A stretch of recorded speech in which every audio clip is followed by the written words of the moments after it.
नमस्कार।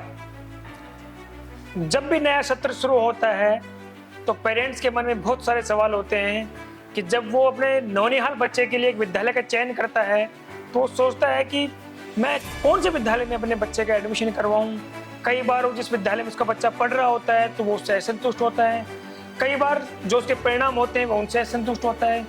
लेकिन बहुत सारे सवाल पेरेंट्स के जो मन में होते हैं, तो मैंने सोचा कि जो पेरेंट्स के सवाल होते हैं वो मैं क्यों ना एक जो बहरोड का one of the leading school है यूनिक ग्रुप ऑफ एजुकेशन, उनके जो फैकल्टी मेंबर्स हैं, डायरेक्टर मेंबर्स हैं, उनसे ही जानूं।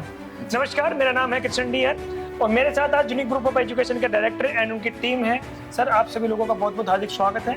धन्यवाद सर। सुमित सर, मेरा पहला सवाल आपसे ही है जी, क्योंकि अभिभावक जब एडमिशन करवाने के अपने बच्चे की सोचता है तो ये सोचता है कि यार सिलेबस तो सब जगह एक जैसा ही होता है जी, तो वो मैं कौन से विद्यालय में अपने बच्चे का चयन करूँ जी। बहुत अच्छे। आज के इस वीडियो सेशन में केडी न्यूज़ चैनल के डायरेक्टर श्रीमान कृष्ण जी का बहुत बहुत धन्यवाद, आभार। कृष्ण जी, मैं आपको बताना चाहूँगा एक स्कूल का चयन अभिभावक के लिए एक बहुत बड़ी चुनौती होती है। इस चुनौती में 21st सेंचुरी की झूठी भागदौड़ में वास्तविक रूप में रिजल्ट और क्वालिटी ना होते हुए भी कुछ संस्थान अपने आप को सर्वोपरि साबित करते हैं। मैं आपको बताना चाहूँगा, गत 14 वर्षों के यूनिक के संचालन में 13 बार यूनिक राठ क्षेत्र में सर्वश्रेष्ठ संस्थान साबित रहा है। यूनिक के द्वारा दिए गए डिस्ट्रिक्ट मेरिट, स्टेट मेरिट, उसको एक बेहतर रूप देते हैं। दूसरी बात आती है संस्थान के चयन की। स्कूल के रिजल्ट, स्कूल का डिसिप्लिन, स्कूल की क्वालिटी, स्कूल का एटमॉस्फेयर ही उसको सर्वश्रेष्ठ के पायदान तक लेकर जाते हैं। इसी रूप में यही कहना चाहूँगा, एक अच्छा रिजल्ट ही एक संस्थान की पहचान होती है। बिल्कुल, बहुत अच्छी बात है सर।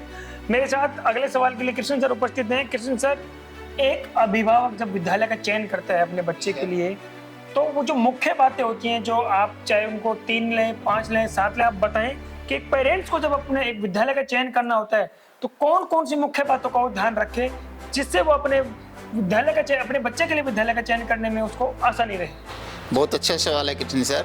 आज बहरोड क्षेत्र में बहुत से विद्यालय हैं और बहुत से विद्यालय में गार्जियंस भी जाते हैं, लेकिन गार्जियन सबसे पहले किसी भी विद्यालय में आता है तो विद्यालय का जो प्रथम बिंदु होता है अनुशासन। विद्यालय में अनुशासन जो है वो सबसे प्राथमिक चीज़ है। उसके बाद में अगर मैं बात करूं, विद्यालय का अनुशासन बहुत अच्छे होते हुए विद्यालय के अंदर उसका वातावरण विद्यालय का, और तीसरा उस विद्यालय में कौन सी अच्छी गतिविधियां होती हैं। जैसे हमारे यूनिक स्कूल में पिछले 14 वर्षों से सांस्कृतिक गतिविधियां, खेल कूद की गतिविधियां, और खेल कूद की गतिविधियों में तो मैं बात करूं तो पिछले कुछ वर्षों से बहुत बड़े अचीवमेंट जिला स्तर पर, राज्य स्तर पर हमारे विद्यार्थियों ने अच्छे मुकाम पर और गोल्ड मेडल के साथ में हासिल किए। अब मैं एक बहुत अच्छे बिंदु पे आता हूं जो आज हमारे समाज के अभिभावकों को झकझोर रहा है अंदर से। एक धोखा कहूं मैं उस बात को कि बहुत से विद्यालय प्रवेश के समय कुछ बातें छुपा लेते हैं कि हमारे यहाँ पर ये फीस है, उसके बाद अभिभावक फीस जमा करा देता है, फिर कुछ दिन बाद एडमिशन फीस का नोटिस आता है, फिर उसके बाद रजिस्ट्रेशन फीस का नोटिस जाता है। यूनिक स्कूल 14 वर्षों से इस बात को पूरे खुले चैलेंज के साथ, ना कोई एडमिशन फीस है ना रजिस्ट्रेशन फीस है। जो फीस एक बार शिक्षण शुल्क है केवल वो ही फीस लेता है, इसके अलावा कोई फीस नहीं लेता है। इसलिए अभिभावक यूनिक स्कूल से सदैव इस बात के लेकर के संतुष्ट रहता है और अपने बच्चों को वो एक बार प्रवेश दिलाने के बाद में उसके मन में एक शांति रहती है, एक सांत्वना सी रहती है कि अब मैं एक नॉर्मल फीस में अपनी आर्थिक समस्याओं को ना झेल पाऊंगा और आर्थिक समस्या नहीं आएगी। लगातार अपने बच्चे को अंतिम क्लास तक वो पढ़ाने की कोशिश करता है। बिल्कुल, बहुत अच्छी बात है सर।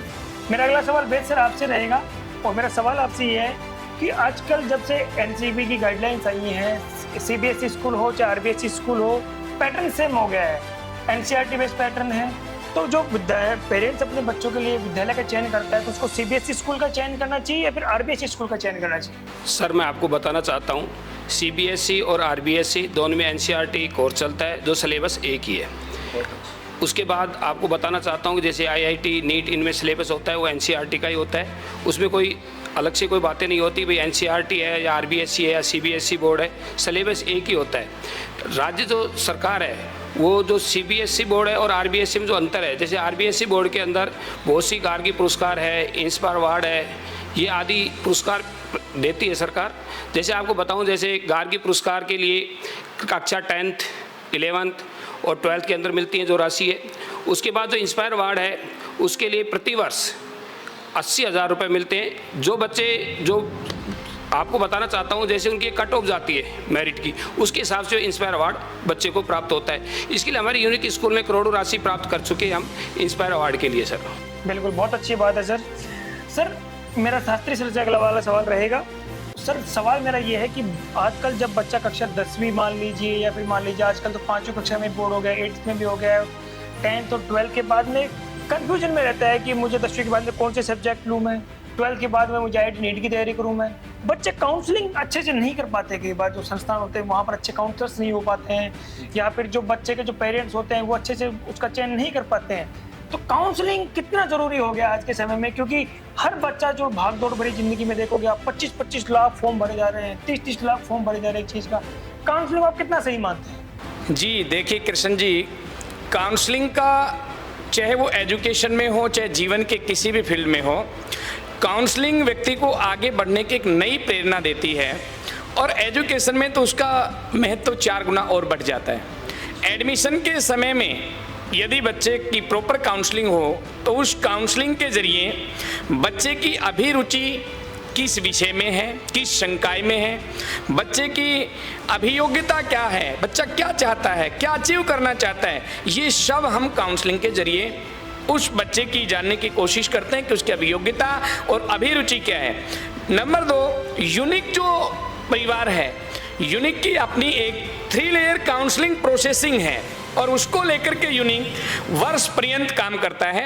एडमिशन के समय काउंसलिंग, प्रत्येक लगभग 3 महीने के उपरांत में बच्चों की प्रॉपर काउंसलिंग हमारे मैनेजमेंट टीम के द्वारा की जाती है, जिसमें एक्सपर्ट इस चीज़ के लिए एजुकेशन के एक्सपर्ट होते हैं, और वो उन सब चीज़ों को लेकर के बच्चे में की एजुकेशन में आने वाली जो भी समस्याएं हैं उनका समाधान करते हैं, और उसका परिणाम आपके सामने का यूनिक बेहतरीन परिणाम वर्ष प्रति वर्ष अपने ही परिणामों को जो और बेहतर से बेहतर बना करके एक ऐतिहासिक परिणामों की तरफ अग्रसर है। मेरा बीच में सुमित सर आपसे एक और सवाल रहेगा कि जब मैं कई बार संस्था विजिट करता रहता हूँ तो यहाँ पर आप समय समय पर मोटिवेशनल सेमिनार्स का आयोजन बहुत बार करते रहते हैं जी। क्या जरूरत पड़ती है मोटिवेशनल सेमिनार्स की? तो बहुत सारे संस्था वाले कहते हैं सिर्फ पढ़ाई कराओ, बस उनको किताबी ज्ञान रटवा दो अच्छे से। समय समय पर मैं यहाँ देखते रहता हूँ मोटिवेशनल सेमिनार्स का आयोजन आप बहुत करते हैं, क्या वजह है इसके पीछे? ब्रेन को बूस्ट करने के लिए मोटिवेशन सेमिनार का बहुत ज़्यादा रोल रहता है। जिस प्रकार एक छोटे बच्चे को जब तक उसको उसकी मेहनत का प्रतिफल के तौर पर प्रोत्साहन नहीं मिलेगा तो उसमें पॉजिटिव एनर्जी नहीं आएगी, उसी प्रकार मोटिवेशन सेमिनार समय समय पर बहुत सारे IAS, IPS, जजेस, सेल टैक्स, इनकम टैक्स या अन्य विभिन्न विभागों के अधिकारियों के द्वारा यूनिक स्कूल कैंपस में मोटिवेशन सेमिनार करवाई जाती है। ये सभी मोटिवेशन सेमिनार एक बच्चे में सकारात्मक ऊर्जा का संचार करती हैं, उसमें पॉजिटिव एनर्जी को क्रिएट करती हैं, और विदाउट मोटिवेशन सेमिनार बच्चा अधूरा है। सिर्फ और सिर्फ किताबी ज्ञान के जरिए प्रिय अभिभावक बच्चे को शीर्ष तक नहीं ले जाया जा सकता। मोटिवेशन सेमिनार इसमें बच्चे में एक पॉजिटिव एनर्जी क्रिएट करती है। सो एजुकेशनल पार्ट में मोटिवेशन कंपलसरी है। बिल्कुल, बहुत अच्छी बात है सर। मेरा अगला सवाल संजय सर आपसे रहेगा। मेरा सवाल आपसे ये है कि एक बार जब पेरेंट्स शुरू में स्कूल में एडमिशन करवाने आता है तो एडमिशन करवा करके चले जाते हैं, फिर बीच में अपने मान लीजिए अन्य कामों की व्यस्तता के मध्य अपने सामाजिक कामों की वजह से वो स्कूल में विजिट ही नहीं कर पाते हैं। तो पेरेंट्स जब साल के अंत में आता है तो कहता है कि वो अपनी मान लीजिए कुछ कमियां खुद की तरफ से रही हों, कुछ कमियां संस्थान की तरफ से रही हों कि सर आपने तो बच्चे को ये नहीं करवाया, वो नहीं करवाया, बल्कि वो बीच में आना ही भूल जाते हैं। उन पेरेंट्स को आप क्या मैसेज देना चाहेंगे? Good morning everyone. Krishna ji, बहुत ही अच्छा सवाल आपने पूछा है। आजकल जो भागदौड़ भरी ज़िंदगी है, हर गार्जियन बिजी है, लेकिन ये ठीक वैसे ही बातें हैं जैसे अगर किसी गार्जियन ने किसी बच्चे का किसी भी स्कूल में एडमिशन करा दिया और अगर वो फीडबैक नहीं लेता है, जैसे एक पौधा लगा दिया और उस पौधे को परवरिश नहीं करता है, उसकी देखभाल नहीं करता है, तो पौधा प्रॉपर फुली डेवलप नहीं होगा। ऐसे में मैं सभी गार्जियंस को ये कहना चाहूँगा कि जैसे हमारी स्कूल में बड़े स्तर पर PTM का आयोजन होता है और उस PTM में सिर्फ जो टीचर्स है, जो फैकल्टी है, जो उस बच्चे को पढ़ाती है, उस बच्चे के रिगार्डिंग, उस बच्चे का टोटल जो स्टडी शेड्यूल है जो घर पे उसने मेंटेन किया है उसके बारे में जानने का मौका मिलता है। साथ में उसका कहीं अदर एक्टिविटी में इन्वॉल्वमेंट तो नहीं है, ठीक है, उसके बारे में जानने का मौका मिलता है। ऐसे में मैं ये सभी गार्जियन को ये कहना चाहूँगा कि सभी गार्जियन बच्चों के साथ साथ खुद भी एक्टिवेट मोड में हों, एक्टिव हों और अपने बच्चों को एक मेंटली सपोर्ट प्रोवाइड करें, स्कूल में जाएं ताकि टीचर्स को भी अपने आप को मोटिवेट फील करें और अच्छा बेटर रिजल्ट दे पाएँ। थैंक्स। बिल्कुल, बहुत अच्छी बात है सर। मेरा अगला सवाल मैनेजमेंट के सदस्य हमारे नरेंद्र सर से रहेगा। नरेंद्र सर, आपसे मेरा सवाल परिणामों के बारे में रहेगा। अभी 4-5 दिन पहले 12th साइंस का रिजल्ट आया, उसमें देखा गया आपके स्कूल ने जिला टॉप किया है, बेरोड कोटपुतली जो जिला टॉपर आप रहे हैं। आपके रिजल्ट्स लगातार हर वर्ष की बात की अगर पिछले 15-16 वर्षों में बात करें तो 13 या 14 बार आप टॉप कर चुके हैं जिला। ऐसा क्या आपके अंदर खास है जो आप हर इतना जो आपका रिकॉर्ड है जिला टॉप करने का वो बरकरार मेंटेन है? Good morning everyone. संस्था के द्वारा लगातार जो हमारा रिजल्ट है वो बेहतर हो रहा है, इसमें कोई दो राय नहीं है। मैं संस्था से लगातार कई वर्षों से जुड़ा हुआ हूँ। संस्था मेरिट का जो नाम आता था तो अलवर ज़िले का कहीं दूर दूर तक नाम नहीं था, लेकिन यूनिक संस्थान जब से खुला है तब से क्षेत्र में एक पहचान बन गई कि भाई मेरिट जो है वो यूनिक संस्थान के द्वारा ही दी जा सकती है। उस मेरिट में सबसे बड़ा हमारा परिणाम जो बेहतर होता है उसके पीछे कारण ये है कि हमारे विद्यालय का जो अनुशासन है, विद्यालय का अनुशासन सबसे सर्वोपरि है। अनुशासन है तो रिजल्ट अपने आप बेहतर आ जाएंगे। अनुशासन के साथ साथ में मैनेजमेंट टीम जो है वो लगातार प्रयास करती रहती है। स्टूडेंट्स के लिए बेस्ट फैकल्टी जो है अवेलेबल करवाना हमारा काम है। बच्चों को मोटिवेशन करना कि किस तरह से बच्चा अच्छे से अच्छा रिजल्ट दे सकता है। हमारे बहुत सारे ऐसे कमज़ोर बच्चे थे जिनका हमने बहुत बेहतर रिजल्ट जो है वो प्राप्त किया है। 10th क्लास से 10th से 12th में हमने एक इस लेवल की जो है बच्चों के परसेंटेज में बढ़ोतरी की है जिसकी कोई कल्पना भी नहीं कर सकता। इसलिए संस्था के द्वारा समय समय पर पीटीएम आदि की जाती है और उसके साथ साथ में वीकली टेस्ट वगैरह, मंथली टेस्ट वगैरह, प्री बोर्ड के जरिए भी हम बेहतर रिजल्ट देने का प्रयास करते हैं। बिल्कुल, बहुत अच्छी बात है सर। आपने बात की डिसिप्लिन की। एक बड़े शिक्षकविद ने एक बात कही थी कि जो बच्चा डिसिप्लिन है, जिसके अंदर डिसिप्लिन है, वो कहीं एक कॉलेज के प्रोफेसर थे बहुत बड़े विद्वान, तो वो किसी स्टूडेंट्स को आते हुए देख रहे थे तो 2 बच्चे पढ़ाई में भी कमजोर थे, अनडिसिप्लिन होकर के आ रहे थे, तो उन्होंने उनको रोक लिया और कहा कि आपके अलावा यहाँ आपकी क्लास में सबसे नीचे वाले स्थान के ऊपर हैं और ये सभी जो बच्चे आ रहे हैं आपसे आगे हैं। बोला सर ऐसा क्यों? बोला क्योंकि ये डिसिप्लिन है। ये डिसिप्लिन है। इनकी यूनिफॉर्म देखो, इनकी कटिंग देखो, इनका पूरा मैनेजमेंट देखो, इनका बैग देखो और एक आपका देखो। बहुत अच्छी बात की सर आपने।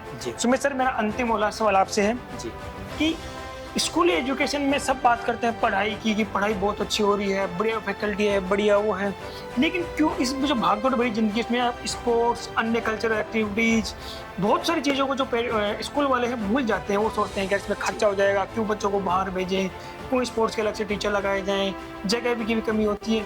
आपके यहाँ पर मैंने पिछले कई दिनों से अखबारों में देखता हूँ, वैसे भी सोशल मीडिया के माध्यम से देखते रहता हूँ, आपके यहाँ राज्य स्तरीय मेरिट, राज्य स्तरीय गोल्ड मेडल, जिला स्तरीय गोल्ड मेडल, क्या वजह है? क्या ऐसा आप बच्चों के अंदर एक्स्ट्रा एक्टिविटीज करवाते हैं? उनके बारे में थोड़ा पेरेंट्स को बताएं। आज के इस वीडियो सेशन का सार कृष्ण जी ने एक क्वेश्चन में सार गर्भित रूप में रखा। मैं आपको बताना चाहूँगा, एजुकेशन के साथ साथ को एजुकेशनल एक्टिविटी ही संस्था का वास्तविक आधार होती है। जैसा कि मेरे रेस्पेक्टेड टीम और मैनेजमेंट ने इस वीडियो में बताया, डिसिप्लिन, अच्छा रिजल्ट, संस्कार, इन सब का आधार और मूर्त है यूनिक स्कूल। एजुकेशन के साथ को एजुकेशनल एक्टिविटीज में बच्चे को dance, art, craft, music, horse riding, mud bath, open gym setup, इसके अलावा बात आती है बच्चों के गेम्स की। जी हाँ, बिल्कुल यूनिक पिछले काफ़ी वर्षों से डिस्ट्रिक्ट लेवल पर और स्टेट लेवल पर gold medal, silver medal, bronze medal हासिल करता हुआ है, जिसमें नेशनल लेवल के कोच द्वारा अपने बच्चों को ट्रेंड करवाया जाता है। बहुत लंबा पसीना बहाया जाता है प्रिय अभिभावकों एवं विद्यार्थियों। लंबे समय की प्रैक्टिस चलती है, तब जाकर एक विद्यार्थी कहीं स्टेट लेवल के गेम में अपनी पोजीशन कायम करता है। लाखों विद्यार्थियों के बीच में अपनी पहचान हर पायदान पर कायम करते करते मेरे विद्यार्थी जाकर उस मुकाम तक पहुंचते जिसमें मेरा रेसलिंग है, मेरा अंडर 14 कबड्डी, मेरा अंडर 17 कबड्डी है, मेरा जूडो है, मेरा ताइक्वांडो है, मेरा एथलीट है, जिसमें नेशनल लेवल के कोचेस के द्वारा मेरे बच्चों को तैयार करवाया जाता है, ट्रेंड करवाया जाता है, तब जाकर कहीं ये मुकाम हासिल मिलता है। महज अखबार में वो लाइन बनना सामान्य बात नहीं है, वहां तक किया गया तप, वहां तक किया गया मेरे कोच के द्वारा बहाया गया पसीना, मेरे विद्यार्थियों के द्वारा बहाया गया पसीना और मेरे पेरेंट्स के द्वारा दी गई हिडन सपोर्ट, बैक की सपोर्ट मुझ में मजबूती लेकर आती है, मुझे मानसिक संबल प्रदान करती है, तब जाकर यूनिक कहीं ये आयाम कायम करता है। बिल्कुल, बहुत अच्छी बात है सर। आप सभी ने अपने अमूल्य समय में से समय निकाल करके जो पेरेंट्स के सवाल थे उनका जवाब दिया। आप सभी लोगों का बहुत बहुत धन्यवाद। नमस्कार। जी नमस्कार।